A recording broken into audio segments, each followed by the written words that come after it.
Let's talk about building a podcast website here at Transistor. I'm in my website settings inside my Transistor dashboard, taking a look at the graphite theme, which I use for one of my podcasts, and we'll take a look at it here. There's a bunch of components. Let's just look at some of the larger components. Obviously, there's the header, which is going to show the cover art, the podcast title, and in this case, I have three default pages to click through. I have the home page, which we see here. There's a sidebar, which has some quick sort of one-click subscription links to the particular distribution point that you see listed, the summary of the show. In this section here is all of the podcast episodes that have been published. This first one is a recommended episode. You can highlight a particular episode to show up at the top of your list, and then all of the episodes below that with a footer section, which is also customizable. We'll take a look at that in a moment. And then you can click into these to listen to an individual episode of your podcast. You can hit play, and that'll play the episode. I'm gonna pause that for a second. A little player pops up down the bottom so that you can control sort of the speed and the skip ahead and rewind functions. And then click on the transcript if you want to read the transcript that you applied to the podcast episode. And when we zoom out, this is a fairly simple, straightforward approach to creating a podcast website. It's got everything you need to showcase your podcast, so that people can subscribe, listen, and consume the content. There's nothing else that's going to be sort of a wow factor with Transistor websites, and that's actually the point, right? The point is lightweight, turnkey, get your podcast set up on a website if you don't have one. Sure, you can go the extra mile if you want to build your own podcast website using something like WordPress or Squarespace, but that's going to be much more advanced and much more time-consuming. Let's go back to the website dashboard here. There are some other themes you can play with. Quite honestly, the Mint and Classic themes feel a little too outdated for me. I think Graphite is the one that most folks are going to use these days. I would love to see some new themes coming to Transistor. That'd be fantastic for people who want some really good-looking podcast themes for their website. Okay, so these are the colors that you can play with: header, background, text color, secondary color. If you have sort of a on-brand color swatch that you have for your logo, for your podcast cover art, you can play with the colors that will change sort of the broad brushstrokes, quite literally, of the theme to make it look like your brand. Content toggles, these are all very self-explanatory, so I won't go diving too deep into them. Display the podcast title in the header, display the MP3 download link, and enable Twitter audio player cards for individual episode pages. These are cool because when you share that out on Twitter, people can actually play your episodes right in the Twitter timeline. Well, at least in early 2023, you can still do it. Who knows with whatever Twitter's been up to lately. And then you can apply some custom CSS if you're a designer, or you have some CSS where you kind of need to override some theme designs. You can do that right here. So, most of the stuff that you need to get the look and feel of your theme set up. Now, this is the website settings tab. You can go in here to do that recommended or featured episode like I showed you before. So you can pick from your list of podcast episodes, of course, what language your theme should be in.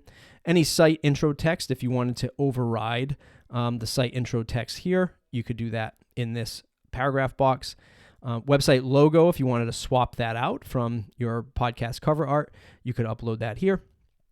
Social sharing image. When you go to paste your podcast website on Facebook, Twitter, LinkedIn, wherever, it's going to pull what's known through the Open Graph data. It's going to pull this image in and display that with the link that you're applying. You can override that by putting a specific social sharing image here. And then the custom favicon image, that's the image that's right up here, right where you see Fall River Podcast. I'll zoom in a little bit. I can't zoom in. But right up here at the top, Fall River Podcast, that little Transistor logo, you can override that with your own favicon image if you want. Episode URL options, again, self-explanatory. Enable episode permalink URLs based on the episode number. And if you wanted to not have it read the title, it'll just have the number. That's handy if you're the type of person who uses a lot of verbal call to actions, or maybe even written call to actions in your podcast. So you might say fallriverpodcast.com/5 because you know that's going to be the 5th episode. And maybe you're in the moment interviewing somebody and they're saying, oh, when is this coming out? Oh, when you hear this, it's going to be fallriverpodcast.com/5, right? So that's a kind of a cool little feature that they apply there. Use your website episode URLs in your RSS feed and embedded players.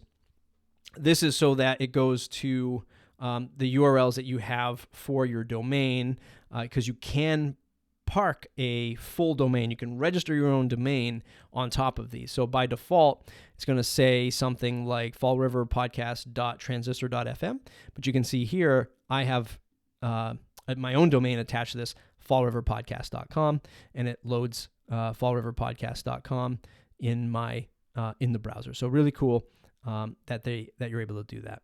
And then extras, as it's so rightly labeled, you can add Google Analytics for measuring traffic. You can load Fathom Analytics ID.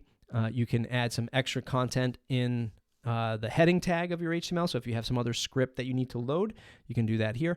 And if you want to apply a specific footer message in the footer across the entire website, you can do that as well.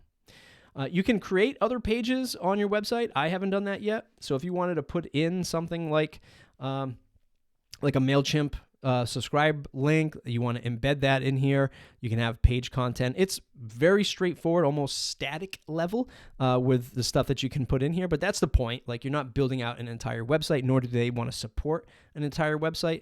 But it is cool that you can add additional pages to your navigation. And then lastly, this is where you would set up your custom URL for the podcast. So like I was mentioning before, the Transistor URL is going to be the name of your account or the name of your podcast, fallriverpodcast.transistor.fm, or we can set up a custom domain. If you buy a domain, register a domain, they have all of the instructions on how to point that from your registrar or from Cloudflare to your Transistor account. So really, at the end of the day, this is a great free website for your podcast. Very easy to use, customizable to a degree. The only drawback is, yes, I'd love to see some more themes to give us some more options, or maybe even some additional graphite themes that are already sort of pre-designed with a color set, a color swatch, or different fonts that would help folks align their branding with their podcast website. But I can't recommend it enough. Check it out at transistor.fm. Thanks for watching today's video. If you like what you saw in today's video and you want to sign up with Transistor or test it out in the 14-day free trial, go ahead and use the link in the description. If you end up signing up, it helps me earn a little bit, enough to buy a cup of coffee to help support the channel and to help support the podcast setup at thepodcastsetup.com. It's a weekly newsletter for podcasters to discover other podcasters and check out their podcast setup, what microphones they're using, what software they're using, and to learn a little bit more about them as a podcaster, why they started their podcast. You too can sign up and get interviewed for free. Go to the podcast setup and check out the links there. It's free promotion. It's a great way to learn and discover from other podcasters, but to also get your podcast in front of a new audience. Check it out. Free newsletter every week, thepodcastsetup.com.